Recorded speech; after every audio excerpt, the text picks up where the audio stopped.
Once again, there is no brakes on the RB train. Yep, he stunned himself once more, at least slowing things down a little bit, but the ult's gonna be popped! He's just shredded them! Absolutely shredded them. Angel gone, and well, they can just spam this overdrive.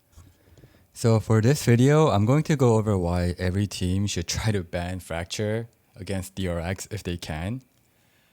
Their match against FPX really showed that they came prepared for this map, and I mean prepared. They had a game plan for the entire offensive half on Fracture and executed it to near perfection. Watching their set plays over and over again on replay was just a thing of beauty, and we're just about to see why. At first glance, this just looks like a let's just send it B together rush on pistol round. But their execution from this very round sets the ground for the rest of the rounds to come. Alright, so to start the round, we're going to see DRX have 4 people set up on the north side of the map, and Buzz is right here on the south side of the map. And DRX come out with a really cool execution to get control over Arcade. And what they're going to do is have Stax throw his flash and Zest throw his eyeball right here at the same spot. So that practically guarantees them to either flash or tag whoever's playing Arcade, because they have to look at the eyeball to get, shoot the eyeball, right? Which means they're going to have to look at the flash. Or they're going to have to just leave Arcade and concede control over it. While that happens, Stax also throws his knife to tag anyone playing in tower. And this lets RB just really freely rush up without having to worry about being sandwiched.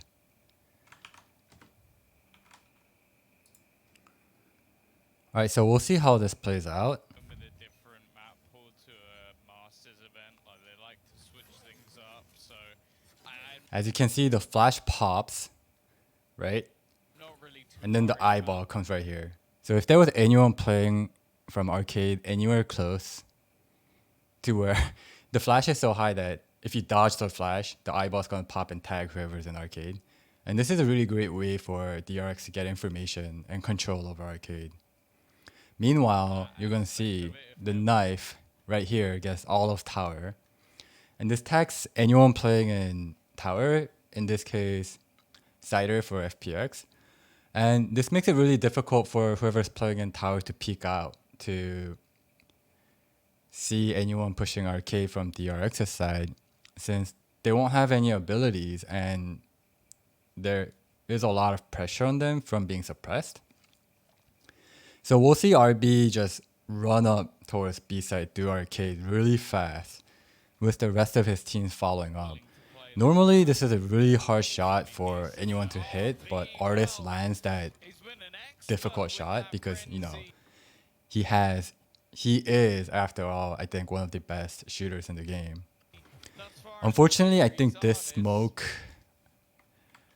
I think here kind of went a little bit sideways, and this is going to give Artist another chance to kill Zest, which he shouldn't have had a chance, I think, at this angle. And what would have happened if Artist didn't kill Zest is that we're going to go back again and see what Zest is trying to do. But essentially, with the information they have that someone is tower, Zest is going to run up, throw his Prowler out, and the Prowler would have pressured Cider right here, and Stax would have had a free kill. So Stax kills Cider anyway, and DRX do get control of B site. But normally this should have been a much cleaner take for DRX, but Artist happened to land some awesome shots. Well, anyway, DRX end up in a post-plant situation where it's a 2v4 now because Stax couldn't get out. This kind of at first just looks like the DRX players are playing really well with Mako getting into a sneaky position. But honestly, on FPX's side, it could have been much cleaner. Right? So they get a clean pick onto stacks with the help of the raise nade. And right here, what you'll notice is that there's 3 FPX players here, right? But Angel is trying to smoke out B main. But before the smoke comes out, the FPX players are going to push out anyway. And that lets Mako get some free kills because they're not clearing corners properly. Meanwhile, since Angel's occupied trying to smoke B main, this isn't really a 2v4, instead it's a 2v3. Right, you see the smoke come out right now? So after the smoke comes out is when Angel joins the fight, and by this time it's already 2v2. Thankfully the smoke kind of makes it a better, more advantageous 2v2 on FPX's side, but they never should have lost its members in the first place. Huge for Buzz. There's one. Anyway, FPX do end up taking the round, and despite DRX's awesome plan and strategy for the pistol round, they do end up dropping the first round. But we're going to soon see why and how ridiculous and deep DRX's offensive strategy is on this map. Alright, so because DRX was able to get the spike down and get a lot of kills in the previous pistol round, they decided to force up. And this time they're going to change up their setup a little bit, but it is a similar looking execution as the last round. Mako will go to the south side of the map this time, but this doesn't change his role too much as he's going to be smoking and he's just doing similar smokes, but this time he's going to invest one more compared to the pistol round because, you know, they have extra gold or credits to spend. Alright, so this time around, however, Zest is going to use his Prowler a little bit differently because DRX realized that Artist was playing behind Viper Smoke, and this prevented RB from getting onto site kind of freely, right? So DRX are going to be like, okay, we're going to just use the knife to check if anyone's playing tower, but they only have one Prowler this time around, and they're going to use this Prowler to pressure towards where Artist was playing last time so that RB can get onto site relatively freely, or at least be able to kill or pressure onto anyone playing where Artist was playing last time. Okay, so we're going to see just what happens. Notice how this flash catches Cider off guard and he is forced to give up the space he was playing from. This triple smoke out of Mako is going to force Artist to give up this top generator spot that he was trying to play with his Vandal from. Right, so Artist drops down, and as a result, everyone backs off, right? Because Artist and Cider were the only two playing on B side, so FPX is forced to play for a retake. DRX, as a result, they get complete control of B side, and Stacks gets the bomb down. Unfortunately for DRX, FPX have these like awesome kind of combination of utilities. They throw the C's, they throw the nade, they throw the Viper Snakebite, and Stacks is pretty much dead. So FPX ends up winning this round, but what this round really shows, and as well as the previous round, is that DRX's execution plan is so strong that they will almost get complete site control at will. And while FPX wins this round, this ability of DRX to get site control really easily is going to become a problem. At this point, things were not looking great for DRX. They lost the previous map rather handedly, and now they're down 0-2 on what's widely considered a offensive side of map after having forced. If I remember correctly, I think a lot of the casters were starting to worry about DRX, as pretty much everyone who was watching the game were as well. But the execution that comes out of DRX on this round really begin to show the type of tempo control they have and the conditioning that they are doing against FPX. Alright, so to start this round, we're going to see a sort of double fake out of the DRX side. As you can see, Stacks just threw his knife towards A Halls and Zest threw his eyeball towards Dish. So this gives FPX information that there's at least 2 people towards the A side. And meanwhile, you're going to, as you can see, 3 DRX players are pushing below tunnel to catch anyone that might push out of arcade, buying the fake that DRX put out earlier. Well, no one pushes out of arcade, but Artist clearly bought the fake as he begins to rotate out. And as you can see, now DRX have a really great chance to take B side as Cider is the only one kind of there and he's not even really watching properly, right? So what happens is he's going to miss Buzz and RB get through. He sees Mako and so he doesn't peek out, which I guess could be a mistake because what happens is no one knew that they got through.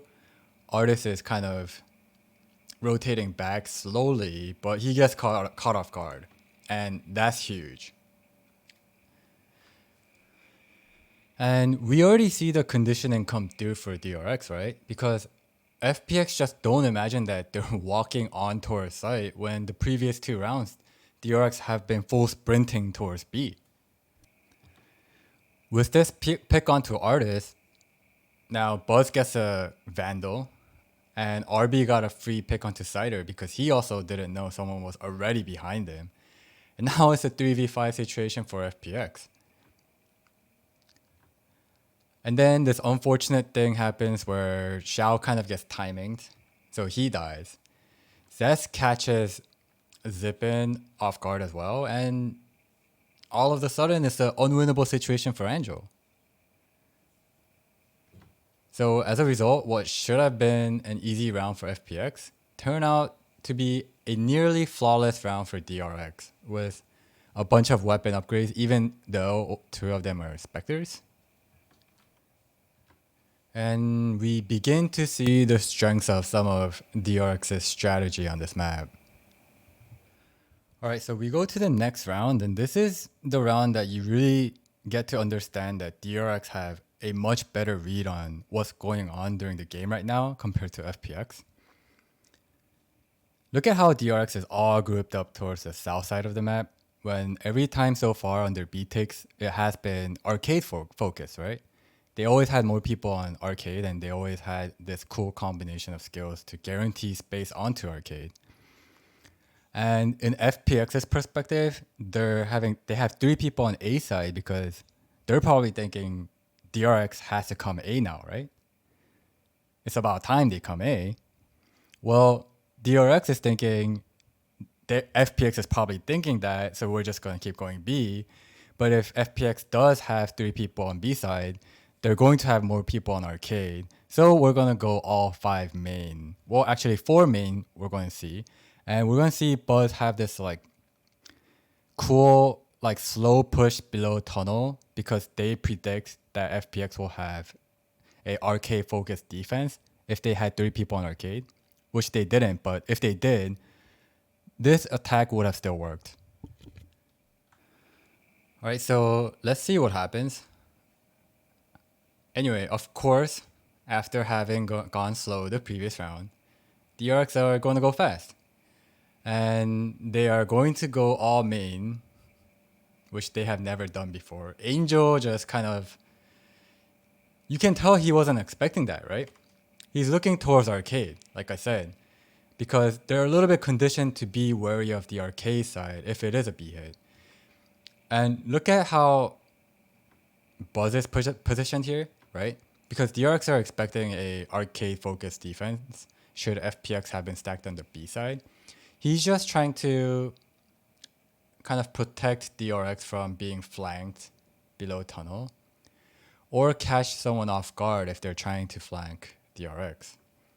Meanwhile, RB is also not being too aggressive towards arcade side, right? This position right here by DRX just show how, like, what kind of mindset they're in. They're giving up control of arcade entirely. And the reason why they can do that is because Mako and I believe maybe Stacks as well. I'm not sure about Stacks, but Mako certainly has a post-plant molly lineup here. At this point, DRX are in a really great spot to take the round. Mako was able to get his ultimate by collecting the ultimate orb like before DRX got onto site. And Buzz is pushing up to get arcade control because he senses that there's no one here. He heard a lot of people rotate as he was under the passage tunnel right here. And this eventually is able to buy a lot of time for DRX to simply win the round with post plants. I mean, it helps that Buzz gets a kill onto Zipline. And it doesn't help for FPX that there are some whiffs that will come out soon. But at the end of the day, this is the strength of DRX's strategy. And as a result, they take the round and Cider is forced to try to save. So now it's round 5. DRX has gone to B 4 times in a row.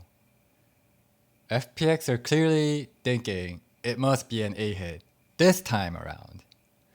Well, DRX eventually end up going B, but it wasn't pre-planned. DRX go through a process of elimination to realize that B is probably the weak point of FPX on this round, which was right. They only had two people there, and FPX are going to invest more utilities towards the A side. Right, so what's going to happen this time is that DRX are going to kind of default and try to get some long-range fights to get early picks or wait for FPX to push out. And the cool thing about this strategy is that they have multiple options and kind of cues to give DRX a time or like a signal for them to execute their offensive plan.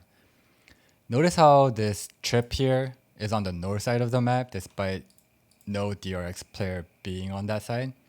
If that gets triggered, that's a signal for DRX to know that there's at least one person on the north side of the map, and most likely, considering how pro players often play together, there's going to be multiple people on the north side. So if that triggers, DRX are gonna go. That doesn't trigger, but what happens is DRX realized that Omen is going to start investing his smokes on A main or A hall. And right here, Zest sends his Prowler out and they shoot it down early. So DRX are kind of thinking, alright, FPX once again have a focused defense. And what do DRX do? We're just gonna go B again. So DRX do their 5-man execution from B main towards B. Angel really can't help because not only is he tagged and he just smoked off, RB hits this nasty shot even though he stuns himself. Stacks finds Angel and kills him, and now FPX pretty much have no hope of winning the round unless they hit some crazy shots, which doesn't happen. So DRX end up taking this round. Cider is once again going to save again. DRX now finally decide to go A, and what's really smart about this push is that DRX sniffed out the way FPX wants to play defense on A. They realized that FPX have been putting a heavy focus in A main control, so they're gonna do this execution where they send forward to the north side of the map, take control of Dish, and go towards A side through drop. Meanwhile, Mako is stationed at the south side of the map so that he can provide the smokes while watching any flanks, should there be one. Alright, so DRX go fast from drop, and this really catches FPX off guard. Zippin's just gonna die, and Xiao also drops fast. Angel gets stunned up, and RB is going to chase him when he's blind. I mean, Angel gets a free kill. I mean, like a lucky shot onto RB while he's blind. And they're probably shouting, "It's a full dish push." Like everyone's on A site from drop. So Cider is kind of caught off guard by Zest watching flank. And the round's basically over. Artist is like, "Oh, okay, hello. What happened to everyone on my team?" And I'm pretty sure this is starting to really frustrate FPX because whatever they do, it seems like they're getting counter-strat. And so now we come to the next round, and FPX is probably thinking, okay, screw the A main focused defense. It's probably going to be a B hit this time. Or maybe they're going to come through drop again. Or maybe they're going to play it slow. Well, DRX is like, we know what you're thinking, FPX. We're going to send it down A main. And they just go fast, right? RB is just going to push out sand. He stuns himself again, but he's like, I don't care. I'm going to go. I have ult. I'm going to go. And the round's over. To be fair, it was a save round for FPX, but they had no chance at the round, right? And part of the reason is that DRX just have a better read on what the opponent wants to do, and FPX has no idea what DRX wants to do. But another reason why FPX is struggling compared to DRX is that DRX literally have probably more than 12, like maybe up to like 24, 30. I don't know how many different types of executions they might have on this map. But it's also so flexible that DRX are able to adapt to any type of situation, or at least it seems like it. And they're just more prepared than FPX to play on Fracture. And this is really starting to show the strengths of DRX on this map. And I think if there's any pro team going against DRX in the future, they should just ban Fracture instead of trying to deal with the depth and level of strategy that DRX has shown on this map. Now it's a buy round for FPX once again, and DRX are going to change things up. And this is probably going to frustrate FPX a little bit because they've been going fast, fast, fast, slow, fast, slow, fast, fast, slow, or whatever, right? So FPX have no idea how DRX are going to play in terms of tempo-wise for this round. And what we see DRX try to do this round is they're going to try to find Artist because they know he has an op. And so Stacks throws out his knife to see to catch if Artist is playing on A main because they know he likes to play up when he has an op. And well, they just cleared A main. Artist is not in A main or A hall. Zest throws out his haunt towards Dish, and Zest is going to hear, I think Zippin just use his rifle to clear it out. And they know he's not there either. Meanwhile, Buzz is just watching B main with his ultimate. So Buzz is probably like, alright, Artist is not in B main either. And as a result of process of elimination, DRX are going to assume Artist is on the arcade side of the map, which they're right. So DRX, they kind of slowly push tunnel again. And what they do at this time is they're going to try to group up as 3 while burning as much time as they can, or just a little bit of time. And RB is going to jump peek this because they're already suspecting that Artist is near here. Meanwhile, Zest throws out his Prowler, catches Artist, and RB is just going to finish him off. After killing Artist, well, they do their B execution, although RB kind of didn't need anyone else because he kind of cleared sites on his own. And once again, DRX get complete site control of B, get the spike down, and the round is pretty much over.